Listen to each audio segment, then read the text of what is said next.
안녕하세요. 김광삼의 찐국TV 김광삼 변호사입니다.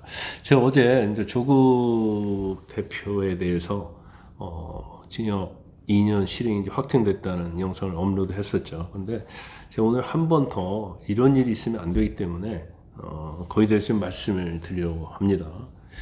지금 조국 대표에 대해서는 2019년 12월에 기소가 됐어요. 그리고 이제 5년 지났거든요.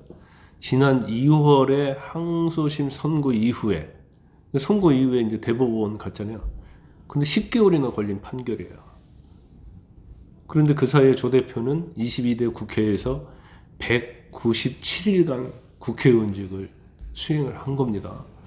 일반적으로요, 일반 백성들 국민의 재판은, 특히 형사재판은 대법원에서요 한 달 만에 기각하고 막 그래요. 길어봤자 뭐 두 달도 걸리는 경우 못 봤어요.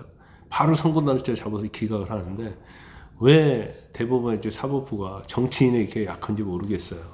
그 부분은 반드시 시정이 돼야 하는 거고, 일단 조국 대표에 대한 재판이 장기화되면서 굉장히 많은 문제가 있었잖아요. 여러분도 아시다시피 5년 전에 서초동에서 조국 수호 집회가 있었고 광화문에서는 조국 반대 집회가 있었잖아요. 그때 얼마나 선동질을 하고 얼마나 국가를 혼란하고 국민을 이간질을 했습니까? 근데 결과적으로는 뭐예요? 내가 조국이다 했는데, 그럼 내가 조국이다 한 사람들은 다 교도소 구치소 가야 하는 거예요. 그 조국에 대해서 교수직 직위도 1심 결론이 날 때까지 3년 넘게 절차를 진행하지 못했거든요. 이 피해자는 누구죠? 서울대생이잖아요. 그러다가 지난해 2월 1심 선고 후에다 파면 결정을 했어요, 서울대에서. 근데 더 심각한 문제는 저는 총선 기간이었다고 보거든요. 이미 항소심에서 실형이 선고됐을 때 대법원 가면 당연히 이게 확정이 된다는 것이 예견되어 있었어요. 그럼 피사건이 박탈된다는 것은 그 누구나 알 수 있거든요. 조국도 알았을 거예요. 조국 당도 알았겠죠. 그런데도 불구하고 징역 실형 2년을 선고받은 사람이, 그런 자가 뭐 했어요? 신당 창당했잖아요. 그 총선 출마했고 국회의원 된 거예요. 결과적으로 사법부의 어떤 비상식적 판결이 피선거권 제한의 처벌을 무의미하게 만들었다, 이렇게 볼 수밖에 없는 것이고, 저는 이런 비정상적인 사법부의 재판이 결국 사법부의 신뢰를 스스로 망가뜨리는 신호로 작용했다고 봅니다.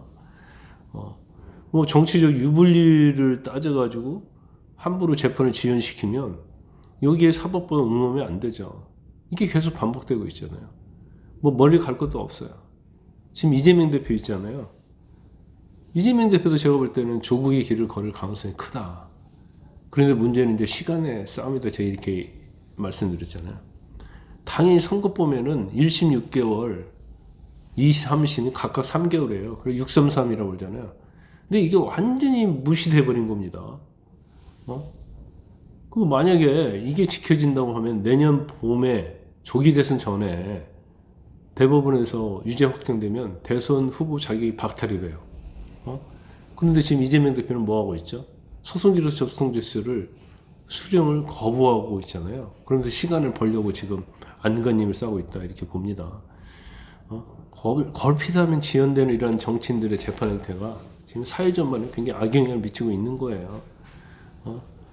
무엇보다도 정치인의 재판에 시간 끌기는 사법부가 막아야 하는 거예요. 그렇지 않으면 사법부의 신뢰에 문제가 생기는 거고, 법 앞에는 누구나 평등하잖아요. 그 평등을 실현하는 것은 사법부거든요. 그래서 정책 어떤 고려 없이 법과 원칙에 따라서 재판을 절차대로 신속히 진행하는 것이 바로 사법부 신뢰 회복의 지름길이다, 저는 그렇게 봅니다. 이재명 대표에 대한 재판도 그러한 기대를 한번 해보겠습니다.